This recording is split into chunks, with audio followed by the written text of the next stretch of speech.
Welcome to Beverly Hills 100 Years, 100 Stories, our Centennial video series where the eyewitnesses to our history pass down the local folklore to all those of you who are going to make our history here in the future. Here are just a few of the amazing people who have told us their stories. My formal name is Robert Stanley Anderson. I go by Robbie, my friends call me Robbie, and I live here in Beverly Hills and have my whole life. My great-grandmother built the Beverly Hills Hotel, designed, owned, and operated it from 1912 to 1928, the really formulating years for the city of Beverly Hills. My great-grandmother donated Sunset Park to the city of Beverly Hills in 1915, and it became the city's first municipal park. At this moment in time, I'm chairman of the Parks and Rec Commission for the city of Beverly Hills. My name is Michael Lloyd, and my family came to Beverly Hills around 1916. So my connection with Beverly Hills goes back deep, deep roots.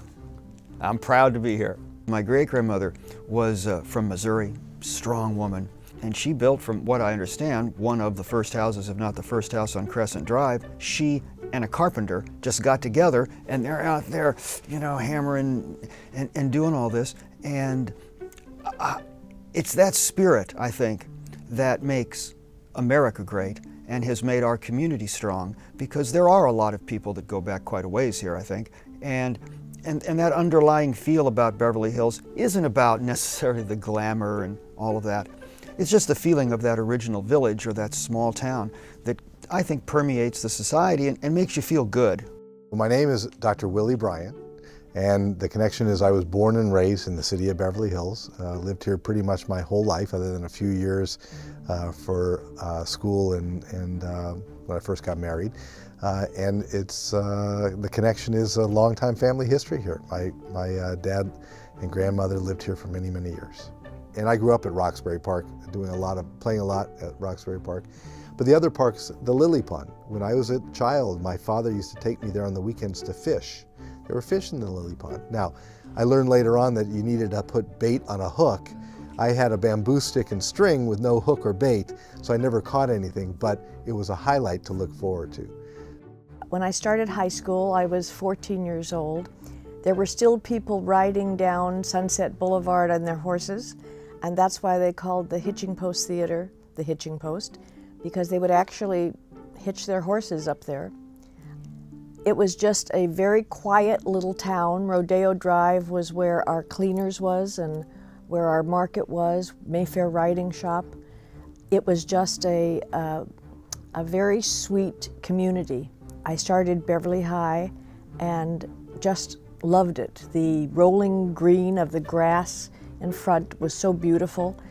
It was always in the news because it had an oil well and a swim gym and a parking lot. That was a big deal that they made because kids at Beverlye High had cars. It sounded like it was all very prissy, but it really wasn't. It was just sweet. My name is Mark Rosen. I'm currently a captain with the Beverly Hills Police Department, and I grew up in this town, and I grew up on this police department. I'm a graduate of Beverly Hills High School, and I've been a member of the Beverly Hills Police Department since I was 15 years old, when I started off as a police explorer. I've delivered 2 babies while on duty. I think one more I get a toaster. I'm not sure what you get for the third one. That's something I never expected to do. We all expect to catch criminals, but never expected to deliver babies, and we ride it for what it's worth. We're very proud of being Beverly Hills cops. If you can use this, and you can use this, you don't need any of the other tools on your belt. I moved here when I was 9. My parents were Holocaust survivors, and I was an only child. And I grew up in Queens, New York. And it was always their American dream to move to Beverly Hills. So 9 years old, my parents put me in their car with our dog, and we drove across country. And we drove into Beverly Hills, and I'll never forget it. It was truly magical. It was like the Wizard of Oz to me. It was just beautiful. It was green. It just felt so welcoming and friendly.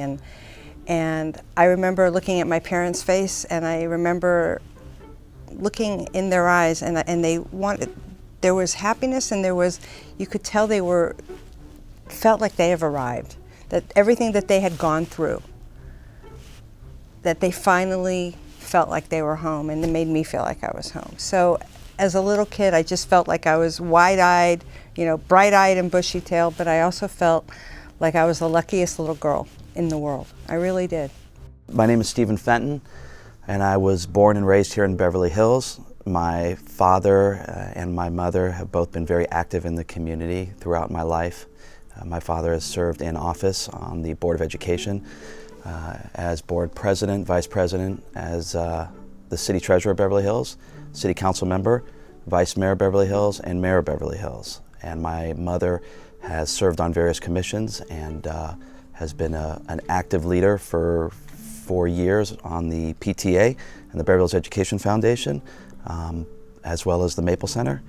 And we have a proud tradition here in the Fenton family of supporting all things Beverly Hills. This is our home and the best place to have ever been raised. My name is Vicki Reynolds, and I was privileged to serve on both on the Beverly Hills Board of Education for 2 elected terms, and also 3 terms as mayor of the city. Beverly Hills is really a small town where you connect with your neighbors, you connect with your friends, and there is a great sense of civic pride. I love the city. I grew up here and I already served it, and it was my passion. My name is Jonathan Prince. I am a resident of Beverly Hills lifelong, other than my 4 brief years in college, and I hightailed it back. I was born and raised on South Bedford Drive. My son has spent most of his years on South Roxbury. If you took a grapefruit from my parents' front lawn and threw it as far as you could, it would land on my front lawn. My mom grew up on South Palm Drive, so my mom and her sister went to Beverly High. They stayed in Beverly Hills for the school system. My dad was on the school board during the 70s. He created the Malad 70 program. When I went away to college, I came back here knowing I would want to be married and raise my kid here. And now my son goes to Beverly High. So we're 3 generations of the public schools of Beverly Hills. I am one of the Cultural Heritage Commissioners for the City of Beverly Hills. And my connection to the city, I've lived here since I was, 6. And moved away, lived all over the country for 20 years, and then moved right back to the neighborhood I grew up in. In fact, my husband always says the only houses that were available in all of Los Angeles, the days we were looking, right around the corner from my parents' house, the house I grew up in.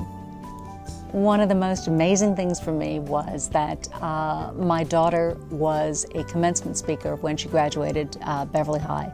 And I've been a commencement speaker when I graduated, and it was very fascinating to finally be in the audience to witness that, as opposed to being the one shaking and giving the speech. Beverly Hills brings me great pride when I think that I grew up here, that I spent my entire professional career here, that my parents lived here, that I married a classmate from Beverly Hills High School, and that I have so many friends today who I graduated with. It was and is a really great community.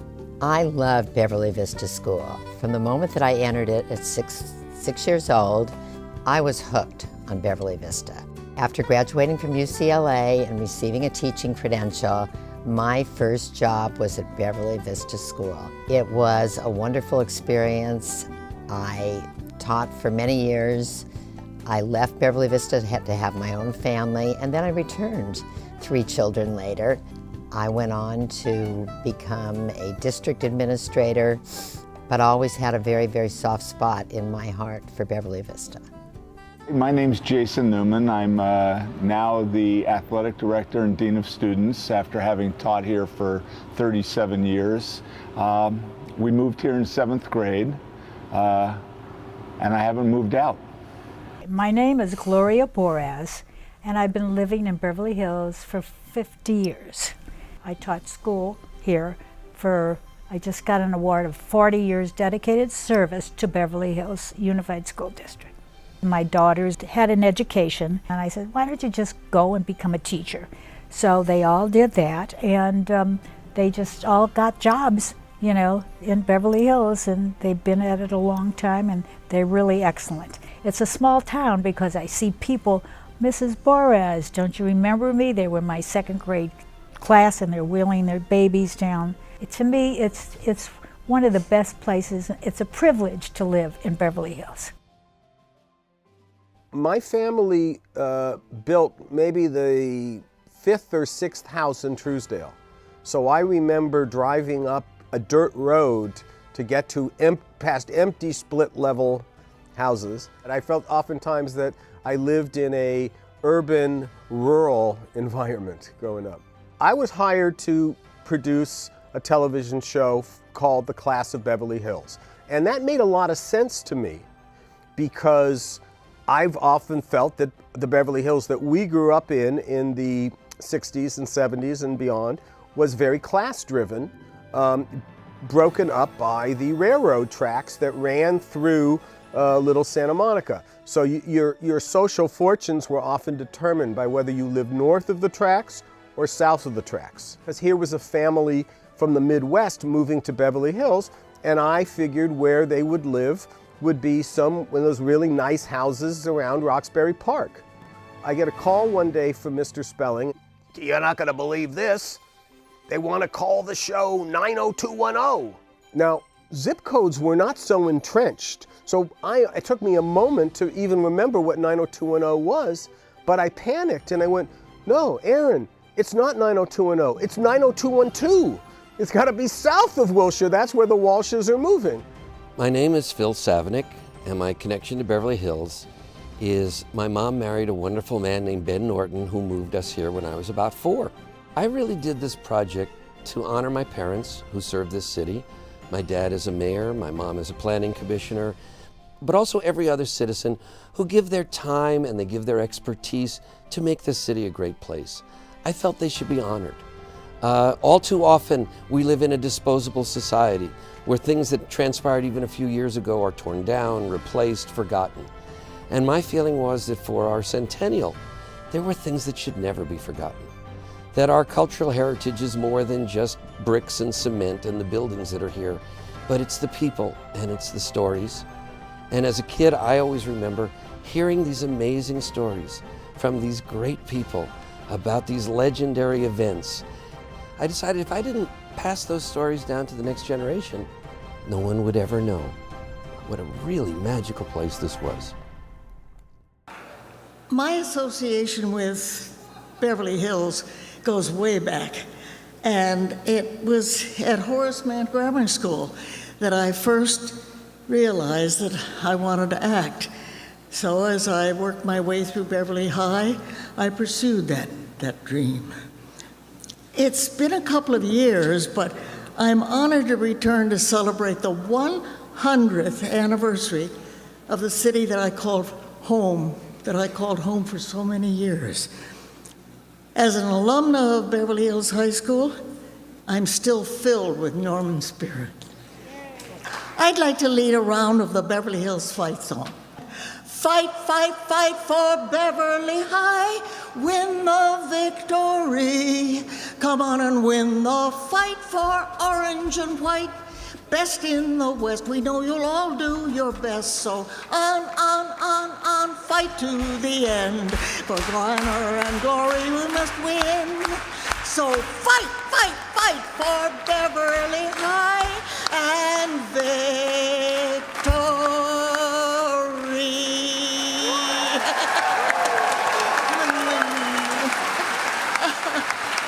Okay, thank you. All right, and here we go back.